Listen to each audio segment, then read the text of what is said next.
Hello दोस्तों, कैसे हो? मैं आपका भाई मयंक। क्या आप भूतों पे विश्वास रखते हैं? क्या आप भूतों को मानते हैं? तो हाँ, आज मैं बताने वाला हूँ अपनी कुछ बचपन की एक स्टोरी जो कि भूत से रिलेटेड है। जो भाई मुझे अभी भी गूज बम्प आ रहे हैं उसे बताते हुए भाई फट रही है। मतलब एक बार ना मैं खेत पे गया था, मैं जा रहा था, मैंने मम्मी ने बोला था कि मत जा भाई, मत जा। क्योंकि भाई दोपहर का टाइम था और मैं जा रहा था।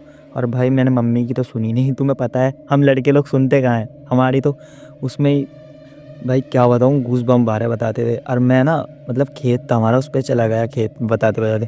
और बस मैं वहाँ पहुँचा ही था कि मुझे पीछे से पहले तो सुनाई आने लगी। मैंने इग्नोर करा कि हाँ बस चलो छोड़ो भाई, क्या ही होता है, भूत भूत पर मैं भी विश्वास ही नहीं रखता था।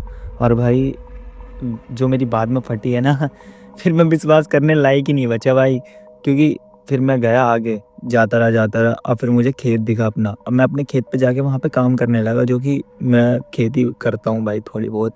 तो मैं वहाँ पे करने लगा काम। अब भाई दोपहर का टाइम पे आधे एक घंटे तक तो कुछ नहीं था, कुछ नहीं हुआ बस। फिर थोड़ी ही देर में बच्चे की रोने की आवाज़ आने लगी और मेरी भाई इतनी फटने लगी। मैं सोच रहा किसी का बच्चा रो रहा होगा कोई, पर मैंने वहाँ जाकर देखा भाई कोई भी नहीं था। वहाँ पे एक समाधि थी और बस। और भाई आम के पेड़ थे, बाग था।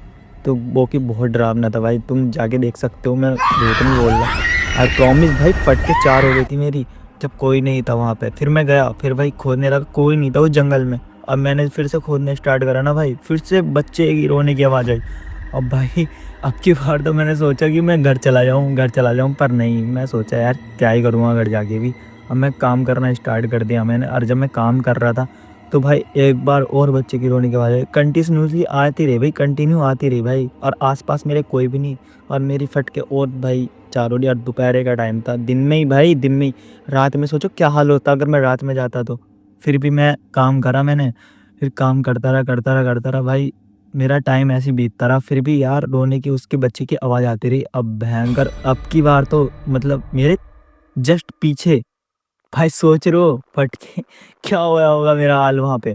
मेरे जस्ट पीछे ही भाई एक बच्चे की इतनी तेज से रोने की आवाज़ आई, भयंकर। मेरी रूह काँप गई। मैं वहाँ जाके, एक साइड में एक घर था, मैं वहाँ पे जाके आराम से बैठ गया भाई। वैसे उस घर में कोई रहता नहीं है, वैसे ऐसे कुआँ वगैरह चलता है, जब ट्वेल्व वगैरह होता है ना वो चलता है। मैं जहाँ के वहाँ बैठ गया भाई। मैंने थोड़ा बहुत पानी पिया और मेरे ऐसे गूज़बम्प आ गया भाई कि मैं बिल्कुल सोचने समझने की शक्ति में नहीं था भाई, बिल्कुल। अब मैं सोचा कि मैं घर चला जाऊँ, घर जाऊँ, घर जाऊँ।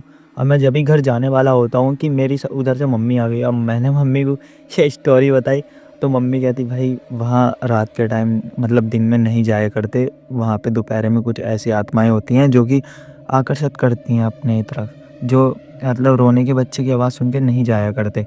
मैंने मम्मी कहा कि मैं गया नहीं था, पर मेरी फट के 4 हो रही थी यहाँ पे, कोई है नहीं था यहाँ पे। हाँ, इसी कारण यहाँ कोई होता नहीं है दोपहर में। अच्छा, मेरी मम्मी मुझे समझा रही थी। पर भाई आई प्रॉमिस आज के बाद मैं वहाँ पे, अभी तक मैं वहाँ तक गया नहीं हूँ अब। इतनी डरता हूँ मैं भाई। चलो भाई, तुम्हें मज़ा आया हो ना मेरी स्टोरी में तो सब्सक्राइब और लाइक कर देना, क्योंकि भाई ऐसी स्टोरी लाइक में करता रहो, जल्दी बनाता रहूँगा यार तुम्हारे लिए वीडियो। लाइक और सब्सक्राइब